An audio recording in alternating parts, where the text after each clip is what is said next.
Assalamualaikum warahmatullahi wabarakatuh.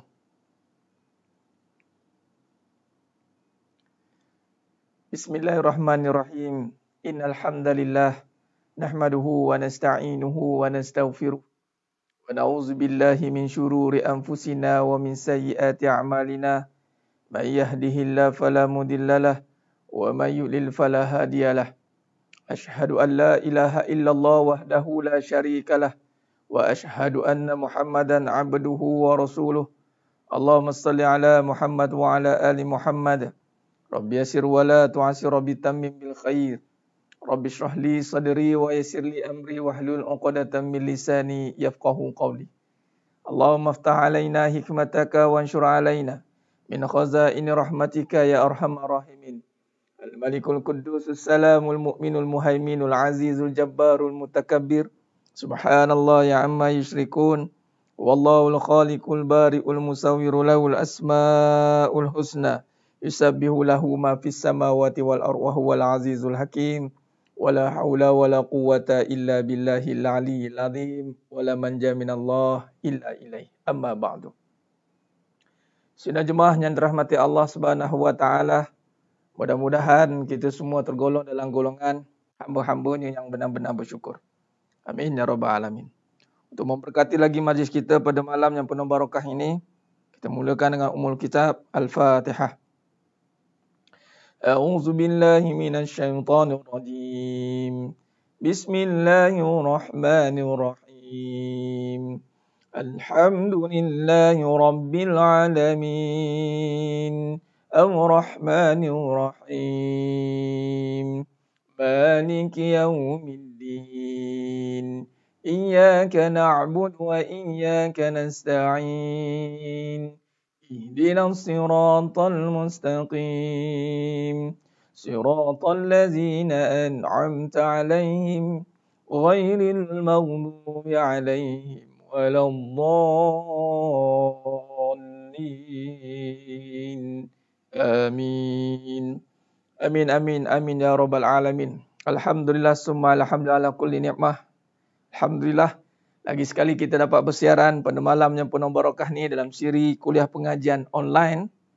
Siri kuliah pengajian online syarah kitab Hakikat Kehidupan. Alhamdulillah pada malam yang penuh barakah ini kita akan sambung kajian kehidupan kita bersandarkan tauhid dan tasawuf pada usul yang kedua perbincangan kita. Syukur alhamdulillah kita dah masuk pada bab yang kedua. Setelah kita panjang lebar syarahkan pada usul perbincangan yang pertama, iaitu bab siddiq. Siddiq ni perbahasan yang cukup panjang lebar. Alhamdulillah, iaitu kita melihat kehidupan, apa teras kehidupan kita. Bila kita nak melihat kehidupan, apakah teras dalam kita nak melihat kehidupan itu? Apakah teras dalam kita nak membina kehidupan kita? Maka terasnya itu mestilah bersandarkan kepada Nabi SAW yang mana tujuan Nabi SAW itu diutuskan adalah untuk makarimal akhlak. Innama bu'istu liutamima makarimal akhlak. Bila kata makarimal akhlak ini memuliakan ataupun memperbaiki perangai, maka itulah teras kehidupan kita. Kehidupan ini tidak akan berubah ke mana-mana pun tahap kehidupan kalau perangai masih di takuk yang sama. Perangai di tahap yang sama, pimai-pimai tentu. Kita boleh ubah luaran kita. Kita boleh ubah penampilan kita. Kita boleh ubah keadaan kita. Dari dulu mungkin kita kelihatan susah. Sekarang kita dah kelihatan senang. Pakaian kita mungkin dulu nampak lusuh. Sekarang mungkin pakaian kita cantik-cantik. Indah-indah mungkin. Dulu kereta kita mungkin tidak cantik. Tapi sekarang pakai kereta yang cantik. Tapi perkara itu tidak menjadi ukuran dalam kehidupan sebenarnya. Sebab akhirnya orang akan melihat perangai seseorang itu. Itulah pembangunan kehidupan. Iaitu kalau perangai masih di takuk yang sama, dia ada satu habit atau perangai yang sama yang dibawa walaupun dia sudah berubah dalam konteks kehidupan luaran, tetapi dalaman masih sama. Maka orang tetap mengatakan, sama juga dia. Aku ingat dia dah berubah dah, sama perangai. Jadi perangai yang sama ni yang kita tidak mahu. Kita tidak mahu menjadikan sebagai ukuran dalam hidup kita yang salah pada sudut pandang yang sebenar. Kita mungkin berumpah pula nak ubah luaran. Tetapi kena ingat, kehidupan itu diukur pada asas dalaman. Itulah dimulakan dengan siddiq. Membongkar kebenaran dan membenarkan. Maka perangai ini jangan terkejut. Jangan terkejut, perangai ni dia kata umur ni sebenarnya dia tidak memberi kesan pada perangai sebenarnya. Allahumma salli ala. Umur ni dia tidak memberi kesan pada perangai sebab ada orang umurnya semakin bertambah tapi perangai masih kebudak-budakan. Sebab apa? Perangai ni sepatutnya dibina dengan asas kebenaran. Perangai tidak akan tertegak dengan kebenaran, dengan perasaan, dengan keadaan, tidak akan. Contoh keadaan. Keadaan ni makna umur lah. Dulu 20 tahun. Sekarang keadaan umurnya mungkin 50 tahun. Jadi keadaan dah berubah. 20 tahun ke 50 tahun. Ada berapa tu? 30 tahun. Kalau keadaan itu mampu memberi kesan kepada perangai, kenapa ada orang yang sudah mencapai tahap 50 tahun, keadaannya masih sama? Nampak tidak? Kalau kebendaan, dulu dia susah kebendaan, susah. Sekarang senang. Tapi kesenangan itu menyebabkan perangai dia masih dalam keadaan kebudak-budakan. Mula jadi banyak, orang panggil apa? Banyak cerewet, banyak songeh. Dulu tidaklah begitu. Maknanya, perangai ini dalam konteks, dia sangat kalau kita lihat, ianya memberi kesan daripada dalaman sebenarnya. Dalaman dia. Sebab tu kita hari ini, bila kita sandarkan kehidupan kita pada perbincangan kehidupan ni, kita kena bersedia untuk melihat kembali adakah hidup kita dah dibangun dengan perangai yang sebenar. Dan sidang jemaah mata Allah Subhanahu Wa Taala, bila sebut perangai, jangan tuding kepada siapa-siapa. Sebab siapa yang menonton, siapa yang berkehendak untuk ubah perangai, dialah yang mendapat manfaat. Tak guna kita suruh orang jadi baik. Tak guna kalau kita tidak mendapat kesan kebaikan daripada orang itu. Contoh, tak guna suruh suami jadi baik. Saya nak suami saya baik, Ustaz. Tidak ada pemberi kesan pun kalau suami itu jadi malaikat sekalipun. Tapi kita masih jadi iblis. Sama je. Tidak berguna pun kalau isteri itu menjadi malaikat pun. Tapi suami masih seperti iblis. Sebab yang dipertanggungjawabkan itu adalah perangai masing-masing. Yang akan ditanya itu adalah perangai masing-masing. Jadi sebab itu jangan, kita dah masuk bab kedua ni, sidang jemaah mata Allah SWT. Ahlan wa sahlan wa marhaban bikum kepada semua yang baru mengikuti pengajian hakikat kehidupan ini. Boleh lihat balik kesinambungan pengajian kita yang sebelum-sebelumnya. Cuma saya nak buat satu kesimpulan pada malam yang penuh barakah ni dalam bab sidik. Kita dah cerita panjang lebar tentang sidik. Makna kata, hidup mesti bermula dengan kebenaran. Bukan kebendaan. Bukan keadaan. Bukan perasaan. Hidup bermula dengan kebenaran. Bila kebenaran, maka barulah kita nak bawa kebenaran itu pada kehidupan kita. Yang mana dalam bab yang kedua ini adalah kita nak membina kekuatan dalaman. Berteraskan atau bersandarkan kebenaran. Sebab tu jangan terkejut hidup lama tapi masih ditakut yang lama sebab masih duduk pada keadaan. Masih tak jumpa kebenaran. Ini bertepatan dengan hadis Nabi SAW, riwayat Imam Muslim. Mengatakan bahawa alaikum bisidik. Alaikum bisidik fa inna sidik yahdi ilal bir wa innal bir yahdi ilal jannah. Hendaklah kamu berkata benar, hendaklah kamu berkata jujur. Fa inna sidik, sesungguhnya kejujuran, kebenaran membawa kamu pada kebaikan. Wa innal bir, dan sesungguhnya kebaikan yahdi ilal jannah, menuju pada syurga. Makna kata hidup selagi tak jumpa kebenaran, maka dia tidak akan membina kehidupan dia.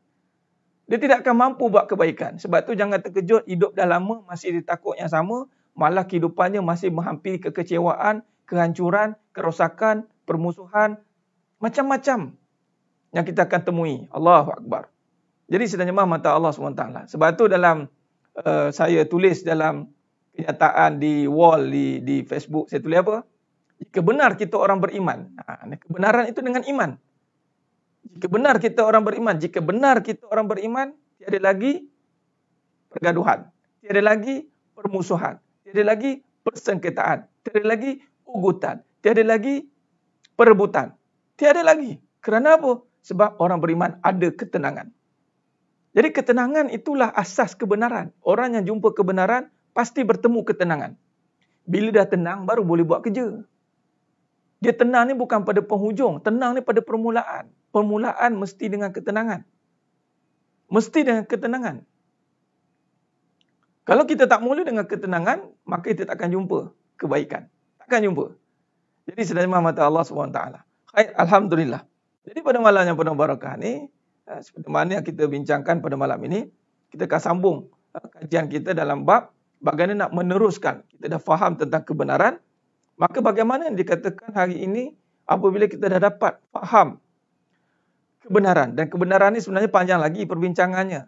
Kita ada lagi satu dipanggil kaedah syarahan nanti. Kita akan mendetailkan ataupun memperhalusi bagaimana yang dikatakan melihat dengan kebenaran. Melihat kebenaran ni. Sebab melihat kebenaran ini perlu diaplikasikan dalam setiap segi ruang lingkup kehidupan kita. Setiap segi ruang lingkup kehidupan kita. Baik, sedang mata Allah SWT. Khair, bantu sebarkan lagi mana yang baru masuk. Alhamdulillah, syukur Alhamdulillah. Syukur Alhamdulillah. Ni kuliah lewat malam. Kuliah lepas isyak ni, pukul 10:30. Baik, apapun kita cuba istiqomah. Walaupun keadaan kita cuba istiqomah insya-Allah.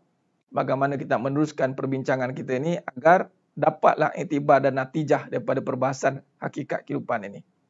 Baik, sedang jemaah mata Allah Subhanahu Wa Taala. Baik. Maka di sini kalau kita lihat nota, kita dah masuk dalam bab amanah. Dalam bab amanah. Bila kita dah jumpa kebenaran, baru boleh cerita tentang amanah. Kalau tidak, nanti tak jumpa nanti. Ini sedang jemaah mata Allah Subhanahu Wa Taala boleh kongsikan kepada sahabat-sahabat, rakan taulan, kawan-kawan, saudara mara. Kita kena ada kaedah cerita kehidupan, kita kena ada kaedah dalam membincangkan hala tuju hidup kita, bukan sekadar kita ikut-ikutan taklid. Jadi perbincangan hakikat kehidupan ini benar-benar membincangkan bagaimana kehidupan yang berteraskan kepada sunatullah, kepada kehendak Allah. Ni. Allahumma salli ala Muhammad wa ala ali Muhammad. Baik. Jadi kadang-kadang kita cari formula kehidupan. Formula kehidupan macam-macam formula tak? Saya nak bagi tahu semua yang menonton pada malam yang penuh barakah ni. Apa saja formula kehidupan yang dikeluarkan dalam bab kehidupan ni kan general. Apabila formula ataupun tip-tip kehidupan itu tidak selari dengan sifat wajib bagi Nabi atau tidak ikut susul jalur atau tidak ikut torik nubuah, maka tip-tip itu akan terbatal. Semua tip yang dikeluarkan dalam teori kehidupan, falsafah kehidupan, perlu diselaraskan dengan kebenaran. Selagi tidak ada kaedah kebenaran, teori itu tidak terpakai sebenarnya. Contoh. Teori apa? Duit bukan segala-galanya. Segala-galanya perlukan duit. Nampak? Duit bukan segala-galanya. Segala-galanya perlukan duit. Nampak? Mungkin nampak satu tip. Tip nampak betul lah. Tapi kalau kita tidak ada kaedah perbahasan bersandarkan kebenaran, maka kita sangkakan betul. Sebenarnya itu kalam batil. Nampak? Contoh apa lagi banyak kalau kita boleh tafsir, kita bagi contoh perkataan. Ni dalam bab lisan ni, bab sidik ni dalam bab lisan banyak ni. Dalam bab amanah ni kita nak uruskan apa yang kita cakap dan apa kita percaya sebenarnya. Bab amanah ni melibatkan fikiran, akal yang membawa kepada kepercayaan, yang membawa kepercayaan kita. Sidik itu menanam keyakinan. Bayangkan menanam keyakinan dengan perkara yang batil. Duit bukan segala-galanya. Segala-galanya perlukan duit. Lepas tu duit tak boleh buat mati. Tapi kalau tak ada duit macam nak mati. Semangat. Tak ada siapa boleh tolong kita. Kita tolong diri kita sendiri. Nampak tidak? Bagaimana kalau kita tidak ada kaedah syarahan sidik? Kita akan telan bulat-bulat. Malah silap lagi bulan, kenyataan begitu, kita jadikan sandaran. Contoh, duit. Ini contoh yang saya bagi contoh ni. Contoh-contoh yang kalau tidak disyarahkan dalam kaedah siddiq, maka kita akan nampak macam betul. Contoh duit, kita takrifkan. Doa, usaha, ikhtiar, tawakal. Duit. Kita panggil, kita bagikan benda tu tafsiran yang seakan-akan boleh memberi kesan dalam kehidupan. Contoh lagi, kata-kata tentang fikir kaya. Fikir. Kita kena fikirkan apa yang kita nak buat akan datang. Nak fikirkan akan datang, sekarang pun tak terfikir. Nak fikir yang akan datang. Nampak tak? Banyak kadang-kadang teori-teori yang bertentangan dengan kebenaran. Nampak? Fikir kaya salah dah. Contoh lagi, bab duit, bab kasih sayang. Kalau yang pertama pun dah salah, bagaimana nak amanah? Sebab tu ramai yang akan pecah amanah, khianat. Kasih sayang. Cinta ni tak boleh berbelah bagi, Ustaz. Kasih sayang tidak boleh berbelah bagi. Kasih sayang ini pada yang satu saja. Siapa? Itulah satu-satunya isteri saya. Nah, ini pahaman batil. Pahaman batil. Kasih sayang satu-satunya isteri saya. Kasih sayang ini ialah dia melibatkan perasaan. Kasih sayang ni kan perasaan, Ustaz. Nampak? Jadi maknanya, bagaimana hati kita ini nak menerima kebenaran kalau banyak disajikan dengan kalam-kalam kebatilan? Saya nak bagi sebelum saya masuk amanah ni, supaya sidang jemaah mata Allah SWT jelas perbahasan kita ni. Supaya jelas kenapa apa kajian kehidupan ni. Sebab kita nak mengkaji kembali adakah hidup kita ni benar-benar menerima kebenaran. Ini yang kita nak. Jadi sidang jemaah mata Allah SWT. Contoh, kita buat nota sikit. Kita mulakan sikit sebelum saya sambung. Okey, baik. Bila kata kehidupan, kita nak jadikan dia ibadah. Ini satu bab lagi ni, ibadat. Kehidupan ni sebagai ibadah. Yakni, tidak Allah jadikan kita ni.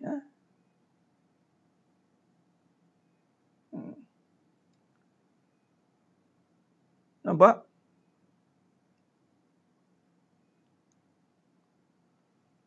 Kesakitan itu akan datang apabila kita sendiri membawa kepada perkara yang mungkar. Tuan Appalachie. Kesakitan itu perjalanan yang pada kita yang membawa kepada perkara yang tidak sepatut kita bawa pada Allah. Kita akan sakit lah. Dia makin dekat dengan Allah, hilang kesakitan. Hilang kesakitan sebenarnya.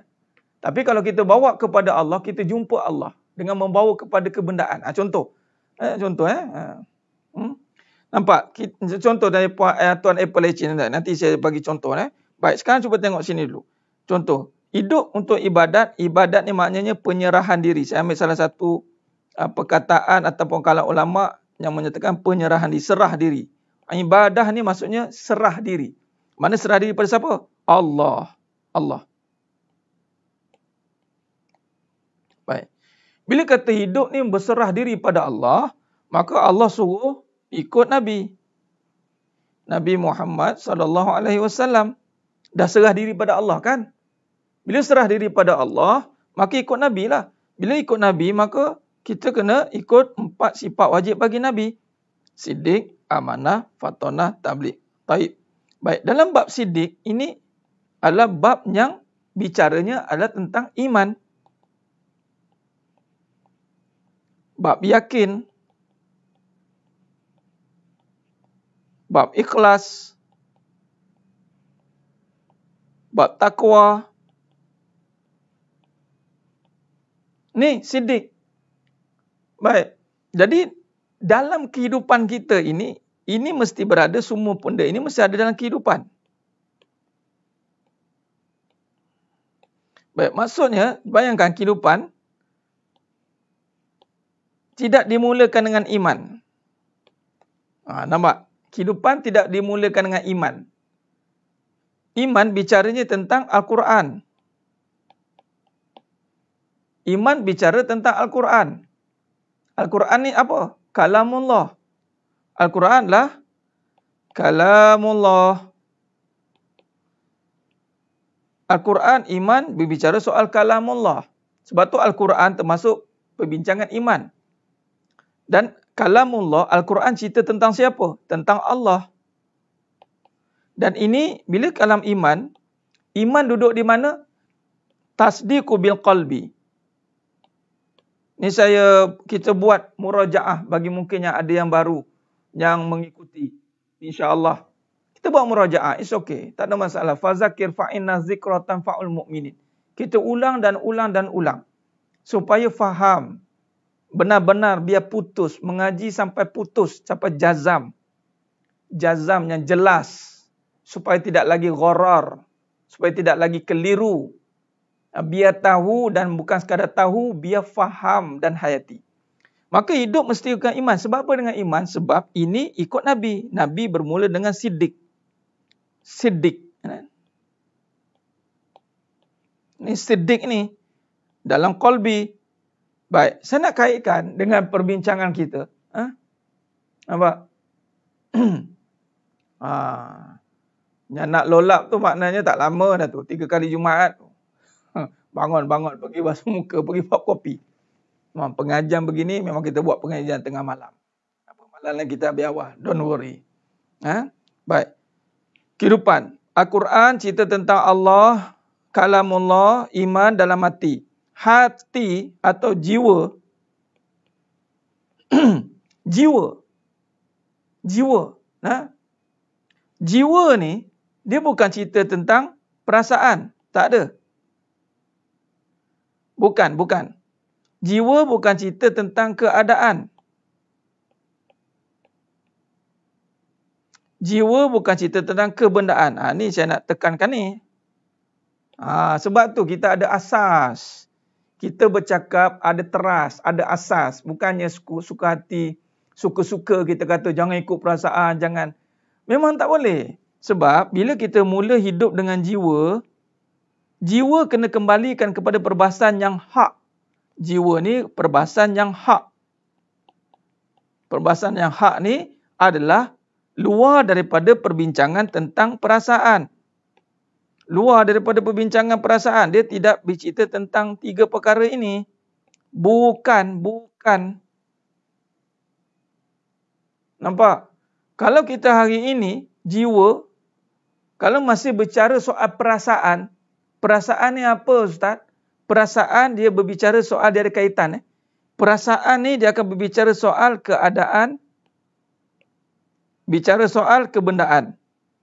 Contoh. Saya nak bagi biar jelas, biar faham. InsyaAllah. Allahumma salli ala Muhammad wa ala ali Muhammad. Baik, cuba tengok ke sini. Datang ada satu isu. Datang cerita tentang sakit hati.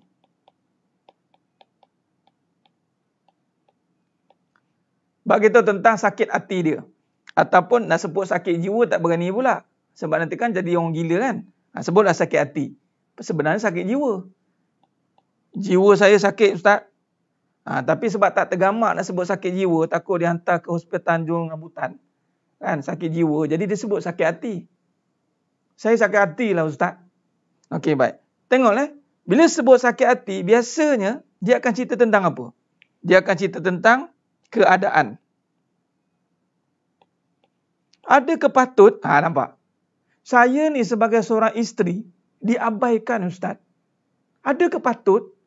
Nampak? Isteri cerita apa? Kita ambil kes isteri dulu. Sebab isteri yang banyak buat tesis tentang suami ni kan. Kadang-kadang tu sampai boleh jadi PhD. Dia kalau cerita bab suami tu PhD terus dia. Saya sakit hati Ustaz.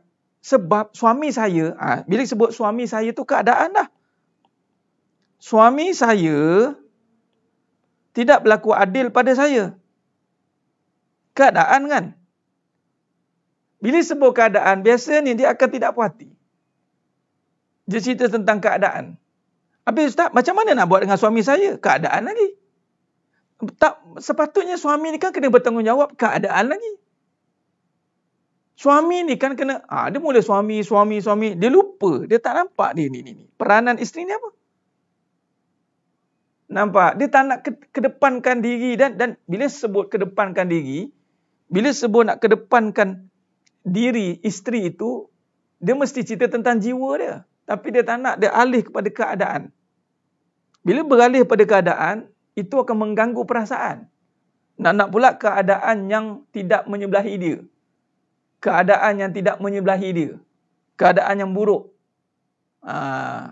Dia ceritalah sakit hati. Tapi kalau datang tu yang suka hati, oh seronok dia. Suka hati ni. Ni datangnya dah, oh seronok. Apa? Dia cerita keadaan juga. Kenapa ni suka hati? Suami saya ni loving lah Ustaz. Dah pula. Suami saya ni caring betul dengan saya. Suami saya. Yang saya tu mana? Nampak? Betapa manusia ini terperangkap dengan keadaan sehingga tidak cerita tentang jiwa dia macam mana. Akhirnya yang dicerita itu adalah orang lah. Keadaan dia. Itulah saya sabar dia dengan soal. Dia cerita bab keadaan dia juga. Saya perhati je keadaan suami saya tu. Saya perhati dia tengok. Saya perhati dia keadaan suami saya. Saya sabar. Saya tak sabar, saya angkat kaki. Nak dia cerita keadaan lagi. Kalau ini yang biasanya, kalau kita letak cerita tentang keadaan, maka dia tidak akan bercerita tentang jiwa. Malah ada orang memberi penyelesaian dengan keadaan. Oh, dapat suami yang tidak adil ya? Abaikan suami itu. Biarkan dia betulkan keadaan awak. Sekarang dah awak fokus kepada apa yang awak nak. Awak kan seorang isteri yang hebat. Awak kan ada kerjaya. Awak kan ada semua. Awak sibukkan diri awak itu. Jangan alihkan perhatian itu. Jangan fokus kepada suami. Kita nampak macam dah okey kan? Dah macam, oh cantik dia ni, cantik. Lalu sekali keadaan dia pula. La ilaha illallah. Keadaan lagi. Keadaan dia pula. Keadaan saya Ustaz. Jadi saya nak alihkan perhatian perangai suami yang tak betul ni. Jadi saya sibukkan diri saya. Supaya saya tak fokus keadaan suami saya tu. Tapi keadaan awak pula jadi kelang kabut. Jadi bila keadaan ini dia cuba nak kaitkan dengan situasi yang mana boleh menutup kesilapan atau keadaan itu dengan keadaan lain. Maknanya keadaan rawat keadaan. Tak jadi. Keadaan versus keadaan juga. Ini tidak jadi. Contoh keadaan suami yang abai. Suami yang tak bagus. Jadi dia akan tutup dengan keadaan isteri yang sibuk lah. Dan suami tak bagus, saya kena sibukkan diri saya lah. Jadi bila keadaan ini, ya Allah, pusing-pusing jadi macam tu jugalah. Nampak? Jadi bila keadaan lawan keadaan tidak jadi. Tidak jadi. Sebab itu ini isu yang berlarutan. Nampak tidak? Berapa lama dah keadaan ni berlaku? Kalau saya tanya. Tak lama lah Ustaz, saya dah kahwin ni adalah 20 tahun. Ya Rabbi, 20 tahun. Keadaan ni macam itulah, suami saya gitulah. Tak abaikan saya pun biarlah. Saya buat hal saya lah. Nampak? Jadi keadaan lawan keadaan. Contoh keadaan lagi, dia lawan dengan keadaan. Oh, aku susah je, kau tunggu aku senang nanti. Kau susah je, kau tengok aku susah je, kau tunggu aku senang. Oh, awak tak pandang saya je. Yelah, isteri ni tak dipandangkan bila tak ada duit, tunggu aku ada duit. Dia lawan dengan keadaan. Nampak? Dia lawan dengan keadaan juga. Jadi si isteri-isteri ni sibuk nak bangkitkan diri dia kerana diriku begitu bernilai. Bukan bernilai, kerana diriku begitu berharga. Dia bernilai, dia tak disebut tu, dia sebut berharga. Rupanya dia takkan harga pada Gucci, dia takkan harga pada income, dia takkan harga pada, tengok, hamba, abang ingat saya ni hamba abang ke? Tengok, saya boleh berjaya dalam hidup saya, tanpa abang pun saya boleh berjaya. Ini satu mentaliti yang akhirnya dia tidak pergi mana-mana pun. Malah dia akan khianat kepada amanah dia. Nampak? Nah, takkan selesai. Tidak akan selesai. Ini kita rungkai betul-betul ni. Sebab tu kenapa boleh bincang begini? Sebab kita ikut kaedah. Kita ikut Thariq Nubuwah. Kita ikut sunnatullah, bantuan Allah, ilmu Allah, ikut Nabi. Maka bila kata ikut Allah, ikut Nabi, maka Allah tunjuk jalan. Kalau ikut keadaan kita, sambil-sambil ambil cerita Nabi. Ikut keadaan kita, sambil-sambil gunakan Nabi. Mempergunakan Nabi. Contoh keadaan, katalah isteri sibuk. Isteri sibuk nak bina kerjaya. Nak bina harta. Ada tak cerita-cerita isteri Nabi yang boleh menyokong keadaan saya ni? Nampak tidak? Dia cari cerita-cerita yang boleh menyokong keadaan dia. Malah kadang-kadang cari pula dalil-dalil yang boleh mengiyakan apa yang dia buat. Ini batil. Sebab itu kalau kita lihat, walaupun dia boleh cover keadaan itu, tetapi dia masih berada dalam ruang lingkup keadaan juga. Tapi yang malangnya, orang meletakkan bahawa itulah hati. Saya nak jaga hati saya, Ustaz. Sebab tu saya tak ikut keadaan ni, saya kena wake up, saya kena move on, kata panggil. Kalau ikutkan ni tak boleh ni. Allahu Akbar. Jadi sebab itu benda tu akan makin terperangkap dan akan makin rumit. Maka khalas bab tu. Saya nak bagi contoh. Maka di sini kalau kita lihat, ini berbalik kepada perbincangan 3 ini. Jiwa itu tidak bicara soal perasaan. Oh tidak ya Ustaz? Iya. Oh, bukan cerita tentang perasaan. Apa perasaan? Kesusahan. Tidak. Sebab itu berbalik pada soalan Tuan Apple tadi. Tuan ke Puan? Saya pun tak tahu. Tuan Puan lah saya panggil. Tuan Puan Apple Leci tadi. Tuan Puan Apple Leci. Kan? Sakit tidak? Kalau kita duduk pada keadaan, kita akan sakit sekiranya keadaan itu yang kita bawa ke depan. Contoh nak jumpa Allah, dia kena melalui kehancuran. Saya kena melalui perkara-perkara yang merosakkan. Aduh peritnya. Begini ke susah nak jumpa Allah? Susah yang dimasukkan itu kerana mungkin proses penyucian dia. Kerana mungkin dia masih duduk pada perasaan. Masih duduk pada keadaan. Masih duduk pada kebendaan. Maka perkara-perkara itu akan dihancurkan satu-satu. Itu yang jadi sakit tu. Tapi kalau betul-betul serah jiwa kita terus, ya Allah, aku tak kisah dah kesusahan ini, ya Allah. Malah aku sanggup susah untuk engkau. Nampak? Aku sanggup, ya Allah. Kerana bukan pertukaran keadaan yang aku perlukan. Bukan beribadat sebab susah. Bukan beribadat sebab nak senang. Bukan beribadat untuk dapat suami soleh. Bukan beribadat untuk dapat isteri solehah. Tapi beribadat kerana kita hamba Allah. Ini yang kita nak. Amanah dunia. Memanglah Tuan Zaim, sekarang ni kan zaman fitnah. Sebab itu kita bawa kembali cerita tentang kebenaran.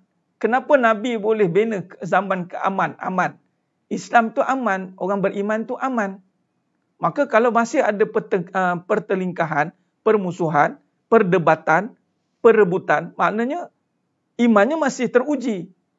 Kita kena pertegakkan kebenaran. Puan, terima kasih Puan. Puan pun minta maaf ya. Kita minta maaf. Ya Puan, terima kasih. Baik. Jadi barulah kita menyerah diri kita itu tidak bersandarkan keadaan dengan Allah. Malah Allah menguasai keadaan. Allah menguasai perasaan. Allah menguasai segala-galanya. Allah boleh cabut kesakitan kita pada kesusahan itu. Allah boleh berikan kesakitan pada kesenangan kita. Di saat kita sedar bahawa jiwa itu perlu diletakkan tanpa perlu ada apa-apa sangkut paut tentang perasaan, kebendaan, keadaan, maka barulah dipanggil kebersihan. Tulen itu akan naik. Nampak? Jadi sebenarnya mata Allah SWT. Benar Tuan Mazlan. Benar. Islam dan iman itu aman. Benar. Islam dan iman itu aman. Aman daripada segala perkara-perkara yang pergi pada keduniaan lah. Allahumma salli ala Muhammad wa ala ali Muhammad. Benar Tuan Azrin, benar-benar tu. Sebab kita kena fokus. Mula kita nak mari ke dalam. Kita bila cerita jiwa. Okey, baik. Mari kita tengok. Bila dah masuk kepada kejiwaan, jiwa, cuba lihat. Lepas ni jangan sebut sakit hati. Kita yang dah belajar sebut sakit jiwa. Kalau sakit jiwa ni, kita takkan sebut. Kita takkan berani sakit jiwa. Sebab orang sakit jiwa ni maknanya gila. Sakit jiwa aku. Jangan. Maknanya sakit jiwa. Tak maulah sakit jiwa. Tak maulah. Jangan pula akal masuk campur. Akal pun cakap, boleh ke ustaz tak sakit jiwa ni? Boleh ke ustaz tak sakit hati ni? Ya ke ustaz? Kalau masih berdolak dalih, ikutkanlah perasaan tu. Dia masih nak bagi kredit kepada perasaan dia. Dia masih nak ikutkan perasaan. Yang sakit-sakit tu perasaan. Perasaan yang menekan jiwa. Sebab tu tekanan perasaan tu, maknanya jiwanya ditekan oleh perasaan itu. Perasaan itu dikaitkan dengan keadaan dan kebendaan. Kalau kita cabut keadaan dan kebendaan ini, kita nafikan. Sebab tu dalam perbincangan jiwa, perbincangan nafi dan isbat.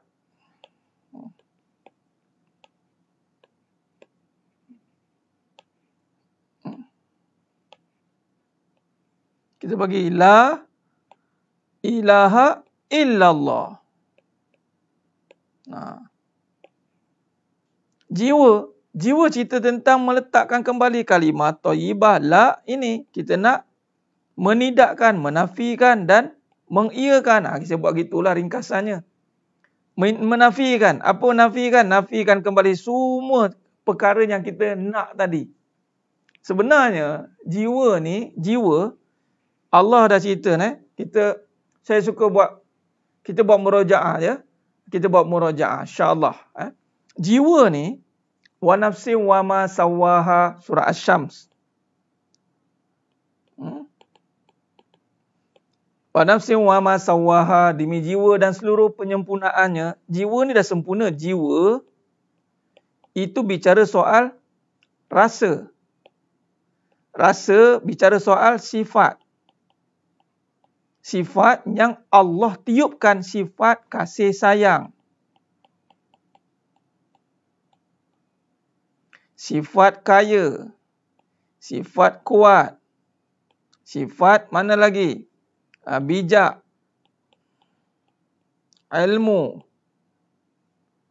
Tu dia. Kan? Cantik. Ini semua duduk di jiwa. Allahumma salli ala Muhammad wa ala ali Muhammad.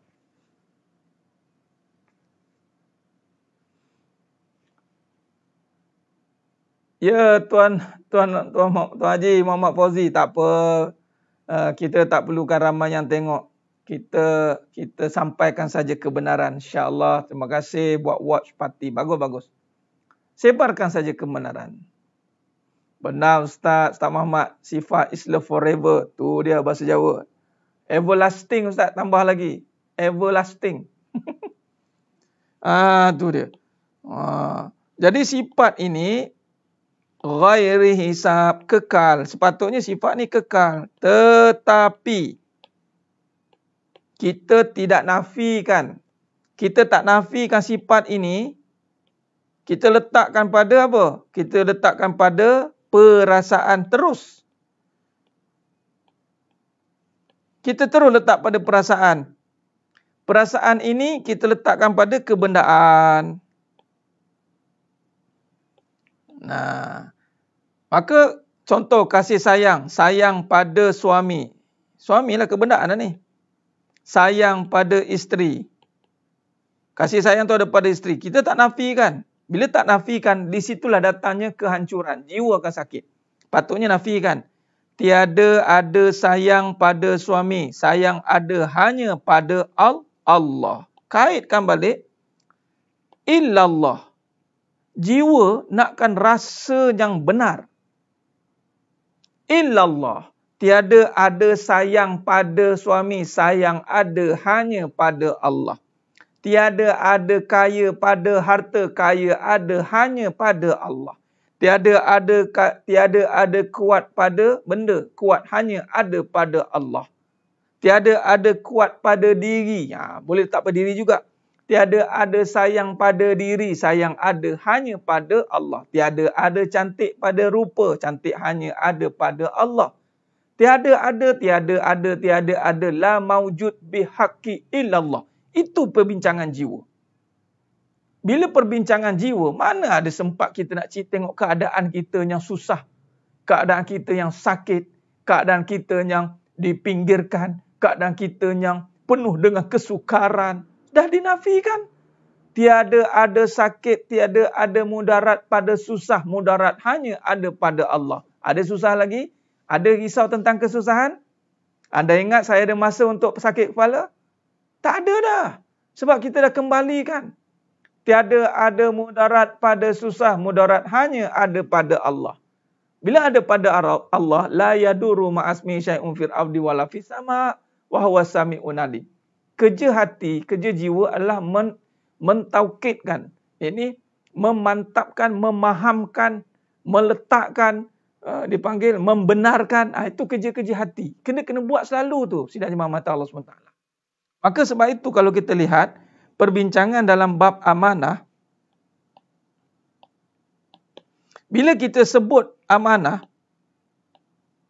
kita bawa kembali pengajian yang ada pada sidik tadi, yang mana sidik tadi kita bawakan dalam kehidupan, maka apabila kita amanah dalam membawa kehidupan dengan pemahaman tadi, maka Allah akan bina kekuatan dari dalam. Kekuatan dalaman terbina. Kekuatan dalaman ni bukannya kekuatan dalaman yang kita duk nampak dengan perasaan, dengan fikiran. Tidak ya. Kekuatan dalaman itu datang dari kejiwaan. Kekuatan dalaman itu datang dari kejiwaan. Kejiwaan. Ya Puan Rahimah, semua ada pada makhluk. Cuba kita buat kerja sikit. Kita buat. Kita boleh sebut secaranya semua pada Allah. Tapi kita kena memperhalusi. Allah bicara soal kata lafzu jalalah. Kata semua pada Allah. Kita dah tahu dah semua pada Allah. Bila kata semua pada Allah tu, bagaimana bicara semua pada Allah? Maka ketika Allah berikan dalam hidup kita, Allah berikan kita suami, Allah berikan kita isteri, Allah berikan kita harta, Allah adakan kita itu zuriat. Okey. Maka di sini amanah kita kena perhalusi satu-satu ya, sidang jemaah mata Allah SWT. Perhati baik-baik ni.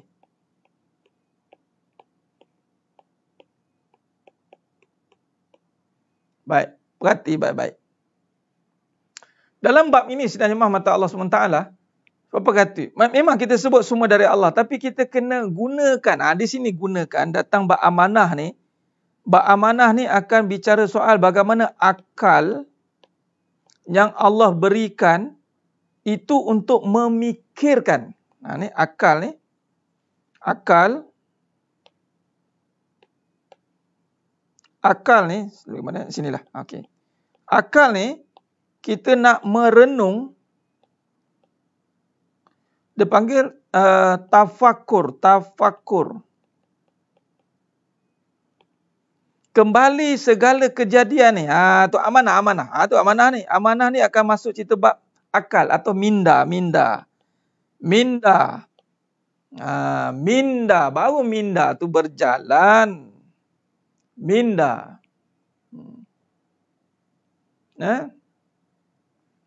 Jadi akal ini, akal yang dah dibina dengan iman. Jangan bina dengan kebendaan. Akal dibina dengan iman. Iman dah dibina tadi, maka dia akan menggerakkan akal untuk melihat segala yang ada di depan, yang diberikan, yang dikurniakan, itu kembali dengan amanah. Ketika Allah kurniakan suami, akal tu bergerak, berfikir tentang kebesaran Allah. Melihat suami dengan akal yang waras, yakni hati berkata tentang ini kebesaran Allah, haza min fali rabbik, akal akan memikirkan tentang hukum hakam. Apa yang aku nak buat pada suami ini? Apa Allah suruh pada suami ini? Allah suruh taat. Kalau bagi seorang isteri, dia renung sebab dia dah jumpa dah power, maka ketaatan akan sampai. Sebab dia nampak, dia lihat dengan iman setiap yang ada pada setiap perkara yang diberikan itu bersamanya kekuasaan Allah, dan Allah melihat apa yang dia akan buat dengan apa yang diberikan itu. Ini kaedah dia, tuan-tuan. Jangan main-main. Perkara ni jangan kita semudah kata, tak apa, Allah tahu, Allah tahu. Bukan begitu kadang-kadang ya. Allahumma salli ala Muhammad wa ala ali Muhammad. Sebab tu kalau kita lihat dalam kajian kita ni, dia akan membina tentang hablum minallah wa hablum minan nas. Cuba tengok ni.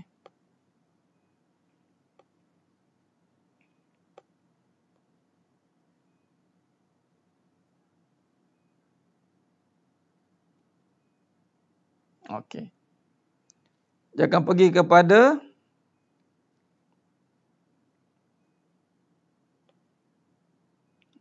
perbincangan tentang hablum minallah wa hablum minan nas. Sebab itu orang yang tidak amanah, yang kata tidak menjalankan tanggungjawab, itu dia pecah amanah. Dia akan khianat dengan amanah dia. Allah. Maka Allah kata dalam surah Al-Hadid ayat 4, wa huwa ma'akum aina ma kuntum. Sesungguhnya dia, yakni Allah, bersama dengan kamu di mana kamu berada. Maknanya kekuasaan Allah, yakni tanggungjawab. Kata ulama syarahkan wa huwa ma'akum aina ma kuntum, surah Al-Hadid ayat 4. Surah Al-Hadid ayat 4 ni membicarakan soal apa saja yang Allah kurniakan pada kita.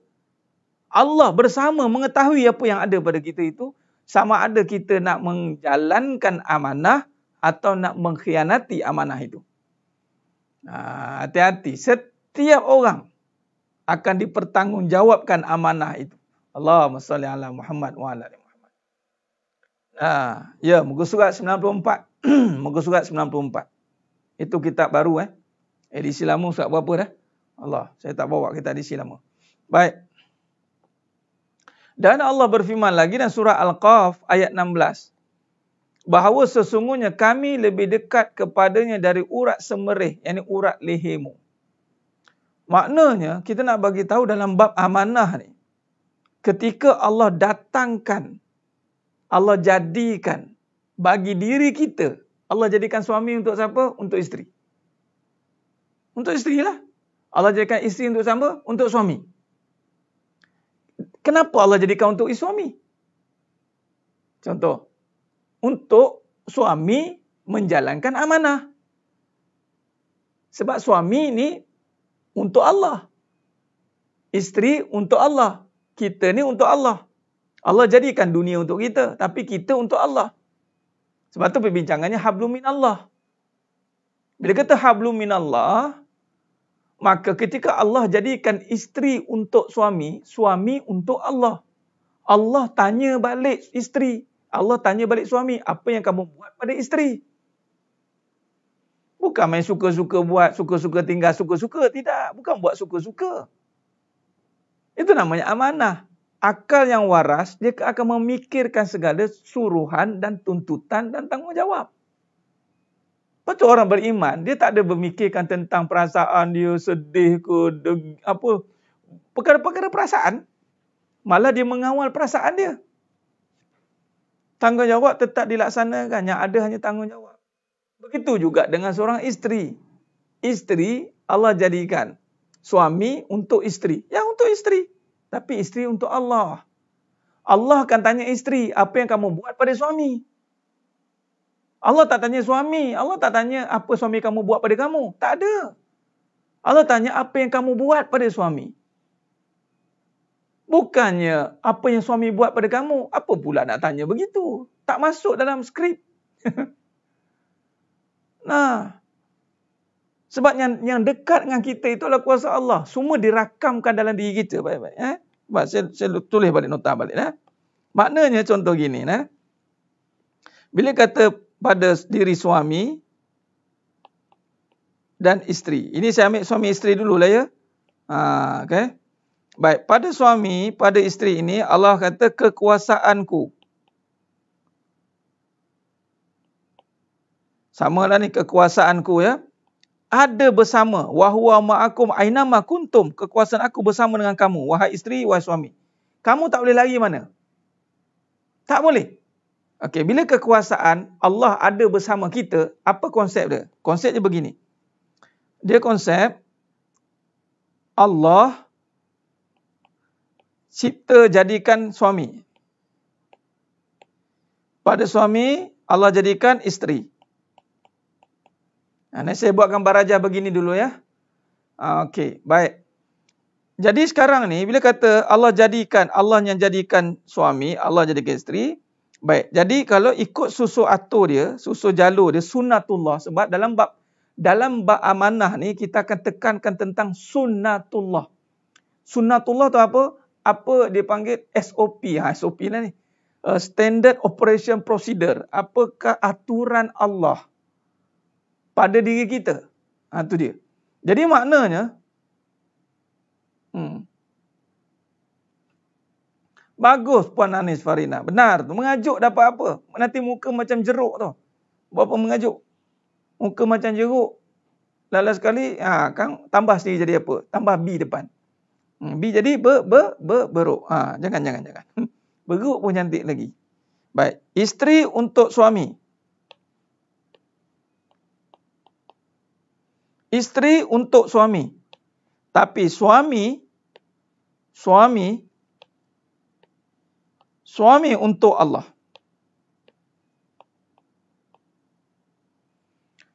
Ini sunnatullah.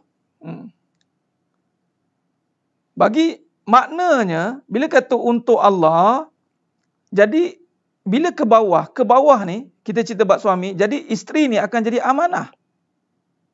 Ini kata amanah ni. Jadi Allah akan tanya suami, apa yang kamu buat pada isteri. Jadi isteri jangan risau. Ustaz, suami saya tak bertanggungjawab Ustaz. Sekarang ni suami saya ni. Suami tak bertanggungjawab, dia kena jawab. Isteri buat tanggungjawab. Jangan 2 kali 5 naik sama. Dah suami tak tanggungjawab, isteri pun sama tak tanggungjawab. Dia tak buat tanggungjawab sebagai isteri pula. Sebab apa? Dah suami saya tak bertanggungjawab. Apa pula saya nak tanggungjawab? Saya tak payahlah layan suami, lantaklah. Memang boleh kan Ustaz dalam Islam begitu. Kalau suami tak bertanggungjawab, kita tak perlu taat pada suami. Oh, dia balas kok dalil itu, nyanyalah. Memanglah ada dalam fikihnya begitu. Dalam fikihnya kalau suami yang tidak memberi nafkah sempurna, si isteri tak wajib taat. Tapi dalam bab akidah, dalam bab usul tasawuf dan akidah, dia bukan ukur begitu. Dia ukur ujian. Saja Allah buat suami yang begitu. Adakah isteri boleh jawab nanti dengan Allah? Itu ujian. Jadi Allah akan tanya suami, apa yang kamu buat pada isteri? Bukan Allah tak tanya apa yang isteri buat pada kamu. Tak tanya. Ataupun Allah tak tanya perbuatan orang pada kita. Allah tanya perbuatan kita pada orang. Nampak? Allah tanya perbuatan kita pada orang, bukan perbuatan orang pada kita. Kita duk fikir orang buat salah kat kita. Banyak orang buat salah kat aku ni. Tak hargai betul. Tapi lupanya Allah akan tanya adalah apa yang kamu buat salah pada orang. Sebab ini untuk Allah ni, untuk dalam surah Al-Baqarah ayat 21. Ya ayyuhan nasu u'budu rabbakumul ladzi khalaqakum. Hai manusia, sembahlah Allah. Ni untuk ni makna sembah. Maka bila kata sembah, maka yang akan ditanya itu adalah apa saja tanggungjawab yang diberikan oleh Allah, amanah tadi. Maka suami dipertanggungjawabkan apa yang kamu buat pada isteri. Ni yang kadang-kadang isteri guna modal ni. Nampak tu bang. Ditanya oleh Allah tau. Nanti abang kena tanya tau. Yang seorang isteri pun tak terjawab, abang sibuk-sibuk nak ada seorang isteri lagi tu kenapa? Ambo dia jawab dari tu pula. Lepas tu suami pun jawab, kamu jangan sibuk-sibuk. Yang tu abang yang jawab. Kamu tu jaga tanggungjawab kamu. Habis cerita. Tu saya bagi jawapan tu. Ini ikut pula lah. Dia bukan ilmu fikih dan tahu, dia tak ada beza. Dia ada itu persamaan. Maksudnya ilmu fikih ni adalah melengkapkan urusannya. Melengkapkan ni adalah untuk mentadbir urus agama itu. Fikih hukum hakam tu kena jelas. Cuma fikih ini diperhalusi lagi, dikukuhkan lagi dengan penyucian hati. Fikih ni untuk mentadbir urus. Ilmu fikih, mengurus. Maknanya, kalau suami, kalau tidak ada hukum hakam fikih tentang bagaimana suami yang tidak memberi nafkah, contoh, kalau tiada fikih, tak ada hukum hakam, bagaimana kita nak menghukum untuk menjalankan tanggungjawab, menjalankan hukum, menjatuhkan, dia panggil pelaksanaan maqasid, dia panggil. Dia kena ada macam cerai, itu fikih. Oh, ada ya Ustaz dalam Islam, ada fikih, cerai pun ada, rujuk pun ada. Jadi, fikih adalah pengurusan dalam melaksanakan tugas. Tetapi kalau kita tidak melengkapkan dengan hati kita ketika melaksanakan tugas, itu contoh.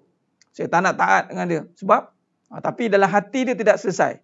Maknanya dia buat dengan dendam, dengan marah. Maka tidak dikira oleh Allah Ta'ala. Fikih itu untuk melengkapkan, menterjemahkan pengurusan sepatutnya. Bukan mempergunakan. Ada orang mempergunakan itu untuk melepaskan diri dia.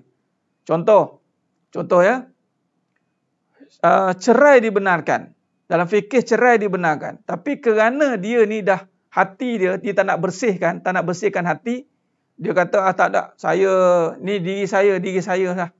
Saya dengan saya lah. Jadi saya dah tak suka, saya tak suka lah. Dia cakap gitu tak? Jadi fikih boleh membolehkan cerai. Ada, pergilah mahkamah. Tapi adakah selesai hati dia? Sebab tu kadang-kadang bila bercerai tak selesai hati, ditakdirkan Allah suruh kahwin lagi, gaduh lagi. Walaupun fikih ada. Tu kena faham tu. Jadi sedang jemaah mata Allah Subhanahu Wa Taala. Baik. Jadi maka di sini saya ulang lagi sekali, bab amanah yang ditanya itu adalah hal urusan individu. Allah tak tanya hal urusan orang lain. Itu amanah, sunatullahnya. Maka kalau suami isteri, Allah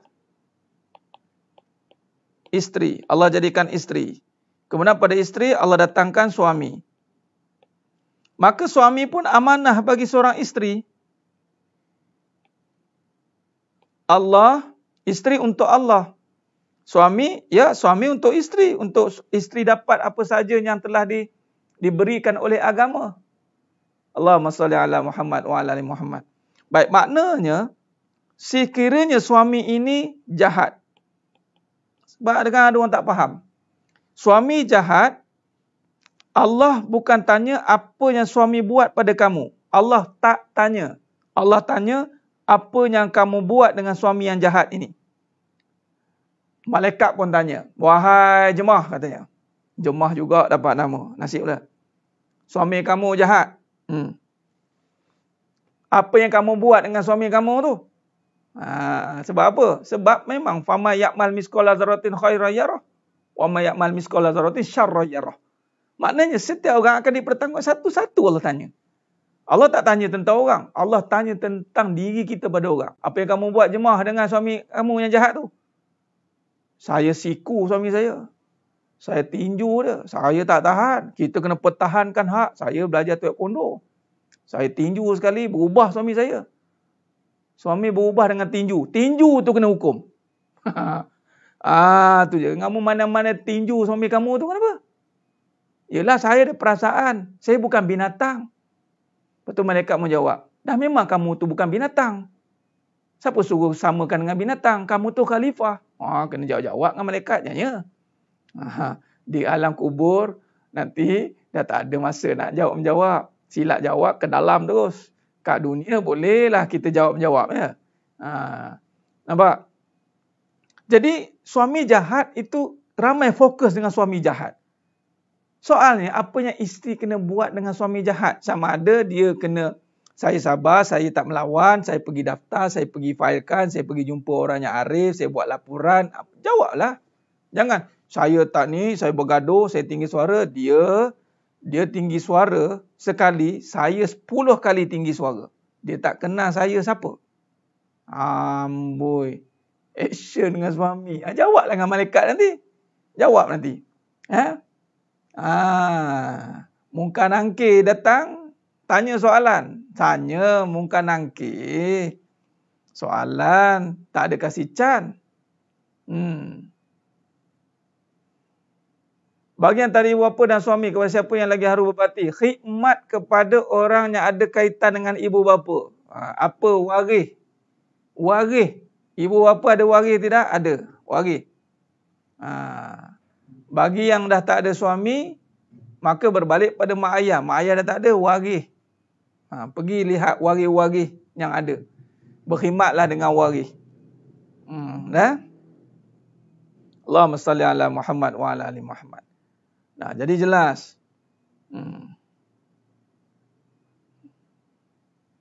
Jadi, ya kadang-kadang ini kita sibuk kejahatan suami. Yang ditanya itu isteri, bukan suami. Suami nanti kena tanya kat sini. Yang kamu jahat dengan jemaah tu kenapa? Jemaah tu dah sabar dengan kamu. Kamu jahat dengan dia. Dam, kena. Jemaah tu dah bagi apa yang kamu nak. Dia dah taat dengan kamu. Kamu buat jahat dengan dia. Bam, kena. Suami yang kena. Bukan jemaah yang kena. Jemaah saya silap dah masuk Raudah min Riyadil Jannah dah. Abang Leman je tersadai kat dalam kubur tu kena tanya. Jemaah dah masuk ke dalam dah. Sebab jemaah duk kena teruk kat dunia.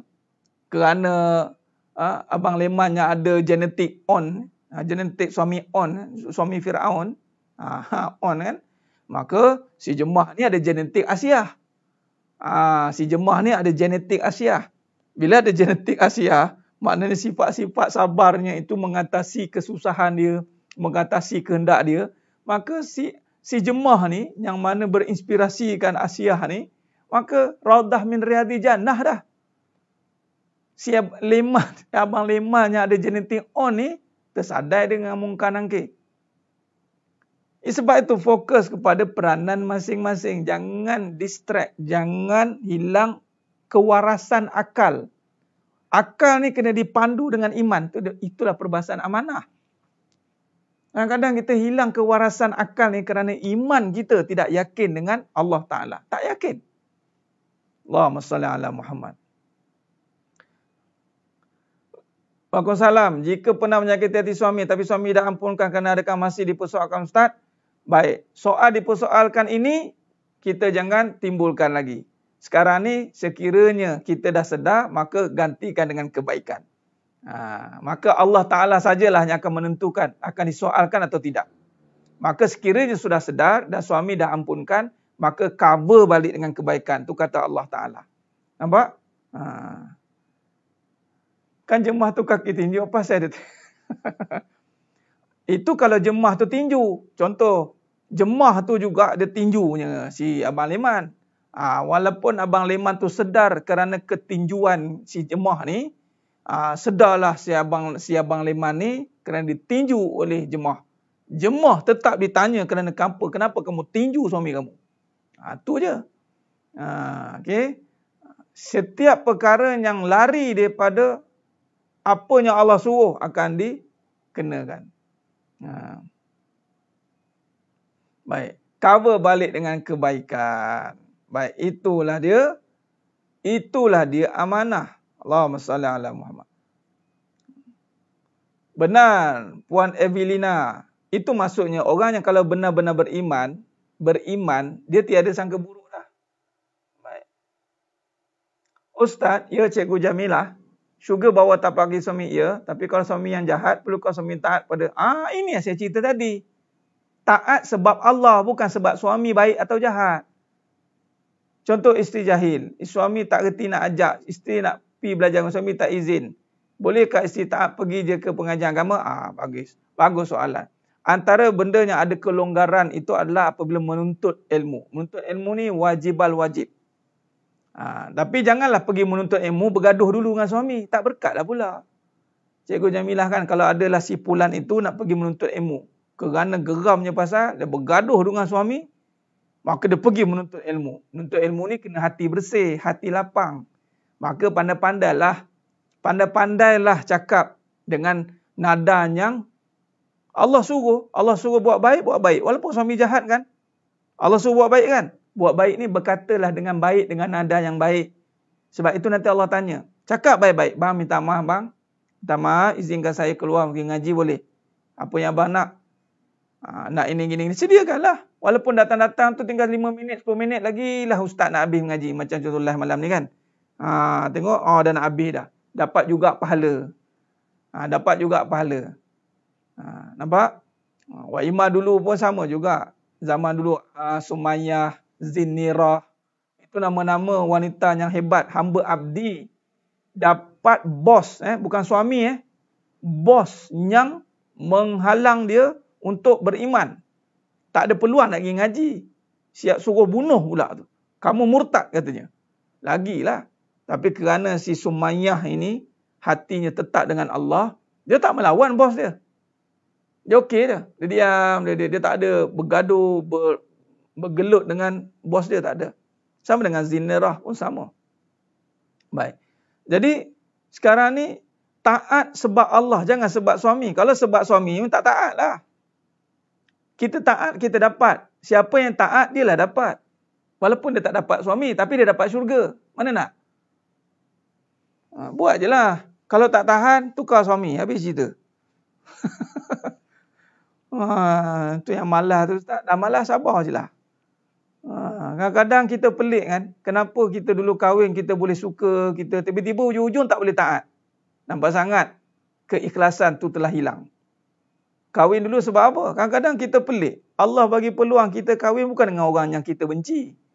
Adakah kita kahwin dengan orang kita benci? Jumpa Tok Kadi. Ya, nak kahwin? Ya. Siapa dia ni? Dia ni memang benci, ni musuh saya ni. Saya benci dengan dia ni, sebab tu saya kahwin dengan dia. Mana ada lagi? Tok Kadi pun pening. Dia benar kamu ni. Ya, sebab saya benci, saya kahwin dengan dia ni. Tak ada lagi orang kahwin benci sama benci. Orang suka sama suka. Kahwin. Bila suka sama suka, sebab kita ni lupa daratan. Kita lupa daratan. Kita ingat ini cinta, ini dunia ana yang punya. Bila dunia ana yang punya, maka dia lupa siapa pemilik segala-galanya. Maka Allah bagilah satu hantaman. 7.8 skala Richter, gempa bumi dalam rumah tangga, pum, baru sedar. Kemudian kita pun cakap, saya dah tahu hati ustaz dengan dia. Saya dah benci. Dari awal suka bagai nak rak. Kenapa ujung-ujung datangnya pergaduhan? Kena renunglah, muhasabahlah. Itu je. Nah, Allah bagi peluang kahwin dengan orang yang kita suka. Sebab tu jangan buat suka-suka. Bila Allah dah bagi peluang kahwin dengan orang yang kita suka, jangan buat suka-suka. Nah, insya-Allah. Kena kahwin kerana Allah sebab nafsu, benar ustaz. Nah, dia perbetulkanlah niat.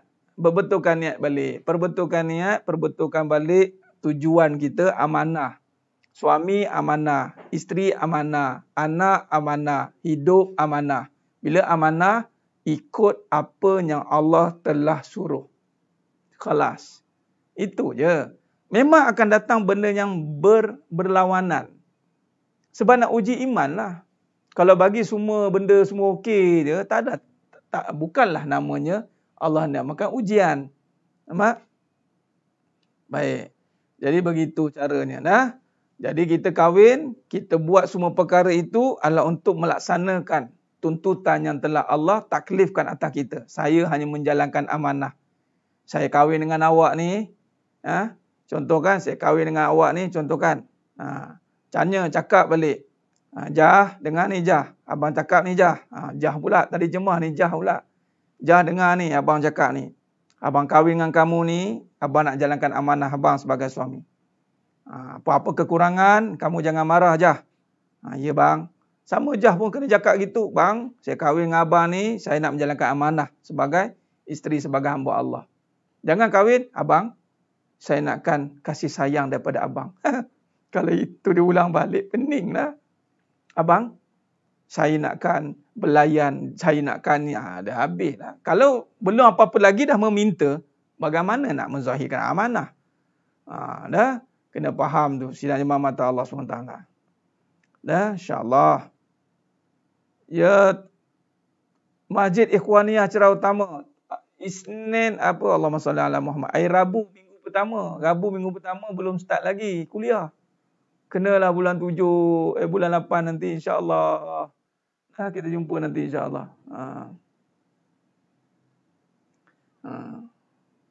Baik. Alhamdulillah, alhamdulillah, alhamdulillah. Khair. Kau pada? Okey, dah. Menjadi masalah bila kita rasa diri sentiasa betul dan benar. Sentiasa rasa diri kita lebih baik dan lebih tinggi pengetahuan. Tak mahu muhasabah dan audit diri sendiri. Ini bila Puan Nik Kamalia, ini masalah. Bila kita dapat opponent, kita cakap tu sebenarnya kita melihat keadaan pasangan. Kadang-kadang memang pasangan tu ujian untuk kita kan. Dia anggap semua dia tahu kan. Tapi cerita dia sekarang, apa yang kita nak buat tu, itu yang kita kena faham. Pedulikanlah dia tu betul, dia betul, itu Allah akan tanya dia. Yang penting kita jangan ada sikap begitu. Kita jangan sikap kita je betul. Jangan ada sikap kita je lebih tinggi, jangan. Nah, kita ada amanah pada diri kita yang perlu dibawa dengan yang mana tadi ni ceritanya Allah yang jadikan semua perkara. Baik, insya-Allah. Jalankan saja amanah. Okey? Insya-Allah. Apa yang dibenci itu adalah lebih baik. Ustaz, saya tak faham. Tolong. Apa yang dibenci itu adalah lebih baik. Bukan dibenci. Tuan Azman, tak semua dalam ayat Quran tu. Tak semua benda yang kita tak suka itu buruk untuk kamu. Contoh, untuk taat dengan suami. Siapa suka? Syaitan tak suka. Bila tak suka, tak semua benda yang kita tak suka itu tak bagus. Contoh, pakai tudung, pakai tutup, tudung litup. Ingat suka ke? Mana orang suka? Contoh sedekah. Suka ke? Mana suka? Kalau suka, berebut cari tabung. Mana suka? Kadang-kadang pening. Allah, datang lagi tabung ni. Datang lagi. Mana suka? Setiap amalan itu akan menggoncang nafsu. Itulah ibadah. Itulah ibadah. Nampak tidak? Bila tak suka, baguslah. Sebab dia akan menundukkan nafsu kita. Bab sedekah orang tak suka. Sebab tu kita kena kempen sampai tu gang urat kempen. Sedekahlah, sedekahlah. Harta yang kekal itu sedekah. Dah kita macam minta sedekah jadinya. Nah, itu ustaz tu asatizah jadi macam peminta sedekah jadi. Nak suruh orang sedekah, ya Rabbi. Payahnya. Sebab tak sukalah tu. Yang tak suka tu baik. Makin mencabar, makin bagus. Contoh macam kita biasa masuk tabung hari Jumaat RM10. Sekali masuk RM50. Tengok cuaca macam mana. Sekali masuk dalam tabung RM50. Pengsan 3 hari. Itu makom tinggi. Dia masuk pula 100. ICU terus. Bagi bergoncang sikit buat amalan tu. Bagi amalan tu biar terasa tu. Dia ke dalam begini. Lalas ni datang tabung senyum dia. Senyum nampak? Senyumkan sedekah. Tabung tu tak nak senyuman. Tabung tu nak duit. Masuk duit. Baik. Ya, Tuan Haji Zainal. Allah, terima kasih Tuan Haji. Lama tak datang kat Sandabi ni. InsyaAllah. Bila mula kita kuliah kat Sandabi, Tuan Haji? Allah. Assalamualaikum. Ustaz. Apa beza taat, amanah dan tanggungjawab dalam kehidupan suami isteri? Bagus. Taat, amanah, tanggungjawab ini maknanya, Tuan Haji, dia ada kaitan dia. Contoh, taat ni adalah aturan. Taat itu adalah satu ketetapan. Taat, amanah adalah satu ketetapan. Bagus soalan Tuan Haji Zainal kita. Tuan Haji Zainal kita tanya apa beza taat dan tanggungjawab. Bagus. Bagus soalan Tuan Haji. Taat dan amanah ini adalah ketetapan. Kalau boleh kita namakan macam undang-undang yang perlembagaan yang tidak boleh diubah. Ketaat dan amanah tak boleh ubah. Contoh, seorang suami pada isterinya. Ini amanah. Mana bila amanah dia tak boleh ubah. Dia tak boleh kata bukan amanah. Dia isteri ni sebagai teman suka-suka. Dia tak boleh. Maksudnya amanah, taat itu ada persamaannya. Maknanya bila taat, mana amanah dalam melaksanakan ketaatan itu adalah satu ketetapan. Sebagai contoh, suami ini kena taat dengan ibu. Contoh, ibu dan ayah. Itu satu ketetapan. Si isteri tidak boleh masuk campur dalam ketetapan ini. Okey, itu maksud dia. Tapi kalau tanggungjawab,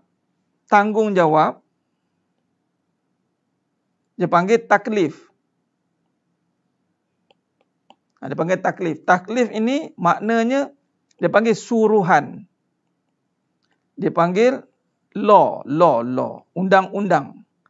Bila kata undang-undang ni, dengan ketetapan yang ada mesti melaksanakan undang-undang itu. Dalam melaksanakan undang-undang dia mesti ada rang perlembagaan. Undang-undang ni bawah apa?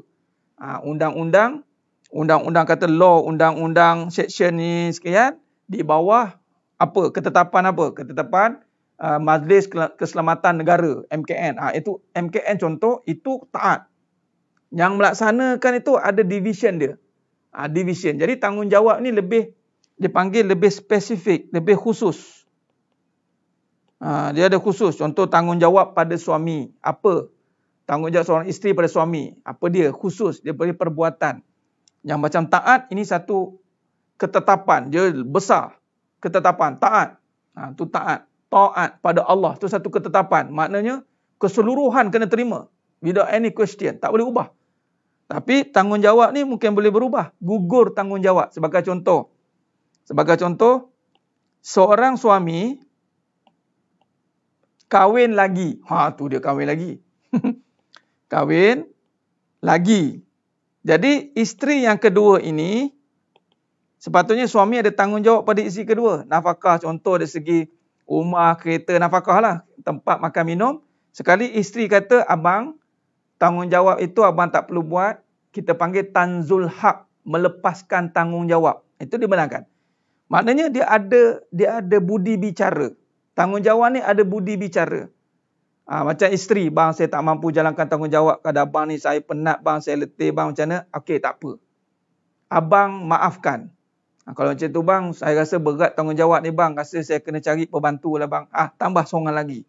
Tanggungjawab berat nak jaga suami, tambah seorang lagi. Masing-masing agihkan tanggungjawab menjaga seorang suami. Sebab memang berat jaga seorang suami ni. Tak tolok seorang isteri nak jaga. Tapi kadang isteri tu rasa macam hebat kuat benar menjalankan tanggungjawab seorang-seorang kan. Contoh. Yang faham-faham tak faham sudah. Itu masuk dia. Tu Najib ya. Bagus soalan tu. Huraiannya kena panjang begitu. Jadi maknanya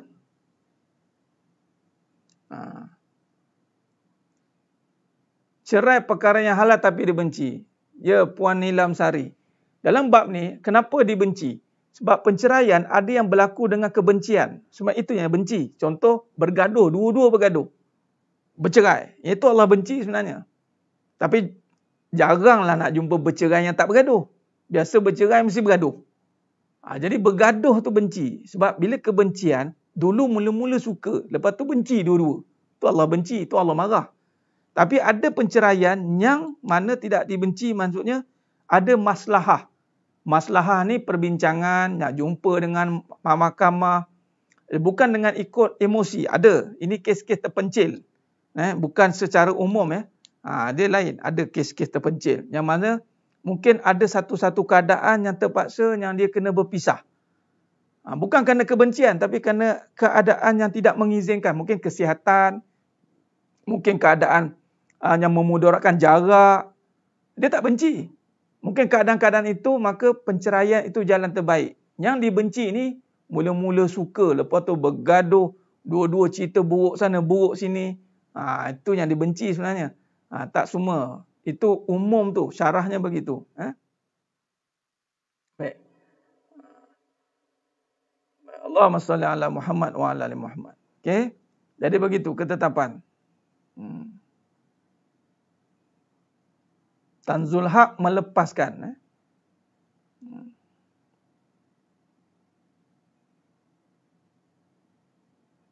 Allahumma salli ala Muhammad.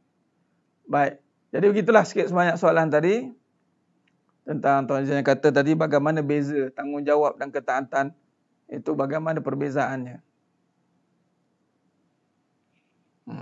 Jadi tanggungjawab suami isteri dia ada toleransi. Itu namanya tolerate. Tapi taat tak boleh tolerate. Taat kena. Jadi berbuat baik pada suami itu taat. Itu satu ketaatan. Jenis tanggungjawab itu boleh dibincangkan. Tapi buat baik, tinggi suara itu dia panggil ketetapan taat yang mesti jelas. Tidak boleh dipertikaikan. Kenapa pula suami isteri pula yang kena rendah suara? Kenapa pula? Itu satu pertikaian. Pertikaian itu tidak patut wujud. Kenapa pula anak nak mengalah dengan mak? Itu tak patut dipertikaikan. Sebab dia panggil protokol yang telah ditetapkan. Seorang anak mesti mengalah dengan mak. Macam mana pun cerita, mak is mak. Macam itulah. Seorang isteri mesti mengalah dengan suami. Macam mana pun dia tetap suami. Itu ketaatan yang tidak boleh dipertikaikan. Itu dah dipanggil ketentuan Allah. Sunnatullah. Itulah panggil ketentuan Allah. Tapi tanggungjawab masih boleh dibincangkan. Mana-mana yang kita boleh bertoleransi dalam tanggungjawab itu. Dah? InsyaAllah. Baik, saya rasa cukup setakat itu dulu. Perbincangan kita pada malam yang penuh barakah ni.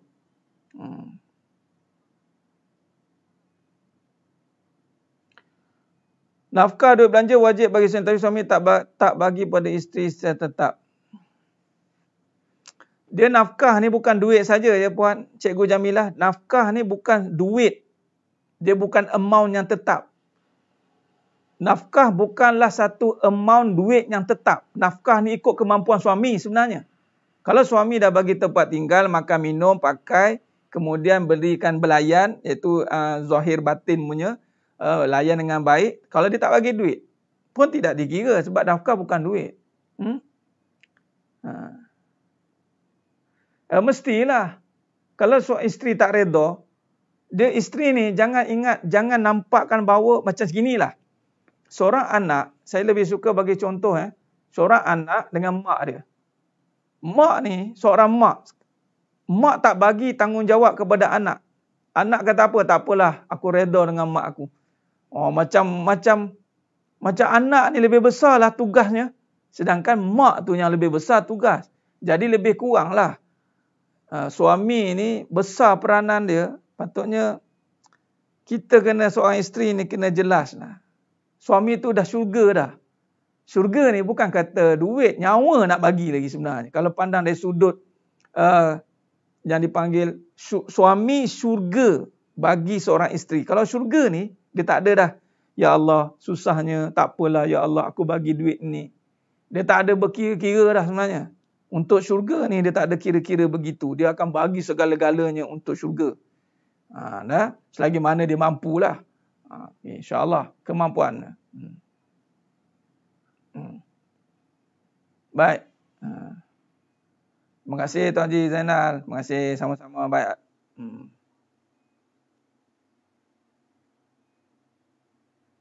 Suami nak cari penyelesaian tapi isteri tetap nak cerai. Ini suami kena bertegaslah dalam bab ni Tuan Muhammad Imran. Suami kena bertegas dalam bab ni. Bertegas maksudnya dia kena ada bottom, dia kena ada satu keadaan dipanggil penentuan, tentukan keputusan pada suami. Jadi kalau penceraian itu mendidik dia ataupun penceraian itu memberikan dia pengajaran dia nak, maka suami pun kena ada satu dipanggil keperluan dia apa. Adakah isteri ini masih diperlukan? Itu kena bincang, kena bawa pada jawatan kata ahkam ataupun suluh, dipanggil counselling ke. Perlu ada orang tengah untuk melihat keperluan kedudukan ini. Jangan buat keputusan seorang-seorang. Itu saja Tuan Muhammad Imran. Perlukan perbincangan. Perlukan perbincangan. Baik. Okey, baik. Jadi cukup setakat itu saja. Alhamdulillah. Cukup setakat itu saja. Terima kasih banyak. Sedang mata Allah SWT. Panjang lebar kita syarah pada malam ni. Mudah-mudahan Allah berkati kita semua. InsyaAllah. InsyaAllah. Jadi terima kasih banyak. Mudah-mudahan Allah berkati kita semua. Alhamdulillah. Kita akan sambung lagi perbincangan kita pada esok malam insya-Allah. Jadi cukup setakat itu saja. Mohon maaf di atas segala keterlanjuran kata, terkurang bicara, di atas segala kelemahan dalam penyampaian. Mudah-mudahan Allah sajalah yang mampu menyempurnakan perbincangan kita pada malam yang penuh barakah insya-Allah. Mudah-mudahan yang menonton semua pada malam ini Allah kurniakan pahala yang sebaik-baiknya dengan masa yang dikorbankan ini yang panjang. Yang besok kan nak kerja lagi, tapi sanggup korbankan masa lagi, sanggup korbankan masa untuk demi sebuah ilmu dan kefahaman, maka hanya Allah sajalah yang akan memberikan balik ganjaran yang sebaik-baiknya. Mudah-mudahan kita menjadi hamba-Nya yang benar-benar taat di sisi Allah Subhanahu Wa Taala, dan mudah-mudahan yang semua yang menonton insya-Allah Allah masukkan dalam syurga yang tanpa hisab. Amin ya rabbal alamin. Esok ada live lagi insya-Allah. Insya-Allah esok ada live lagi kelas kita. Beginilah, kerana lepas kuliah saya ada kuliah maghrib, dan terlewat sikit mula macam ni hari, terlewat sikit. Apa pun kita tetap teruskan, biarlah kita gunakan masa yang berbaki kita ni, kita isi dengan pengisian majlis ilmu kan. Bila lagi, dah banyak kali tidur dah banyak sangat kita ni. Jadi kita kurang-kurangkan tidur, kita isilah dengan amal-amal ketaatan insya-Allah. Contoh macam malam ini insya-Allah. Baik, terima kasih banyak. Jadi kita jumpa pada esok malam insya-Allah. Dan saya akan adakan sesi soal jawab macam petang Sabtu itu lagi, so untuk fokus kepada persoalan-persoalan. Sebab kita sekarang jadi direct masa tu sebab kita saya syarah kemudian jawab soalan, mungkin panjang sikit sebab syarahan pun dah panjang, jawab soalan pun dah macam syarahan juga. Jadi kita akan adakan satu slot khas untuk syarahan jawab soalan saja. Itu nanti saya akan bagi tahu. Dan seperti mana yang saya maklumkan, kita akan mulakan sesi, saya nak mulakan pagi dengan hikmah. Itu saya akan maklumkan nanti insya-Allah. Ada 3 siaran lah, ada 3 siri lah yang kita akan cuba kedepankan, kita akan bawa nanti insya-Allah. Jadi terima kasih banyak. Terima kasih banyak semua yang masih setia, masih istiqamah. Allah sajalah yang layak membalasnya insya-Allah. Cukup setakat itu. Aku qauli hadza wa astaghfirullahalazim li wa lakum. Wabillahi taufiq wal hidayah. Assalamualaikum warahmatullahi wabarakatuh. Kita tangguh dengan tasbih kafarah dan suratul Asr. Subhanakallahumma wa bihamdik, asyhadu an la ilaha illa anta astaghfiruka. Bismillahirrahmanirrahim. Wal 'asr innal insana lafi khusr illa alladziina amanu wa 'amilus shalihaati wa tawassaw bil haqqi wa tawassaw bis sabr. Wallahu a'lam bissawab. Takbir, Allahu akbar.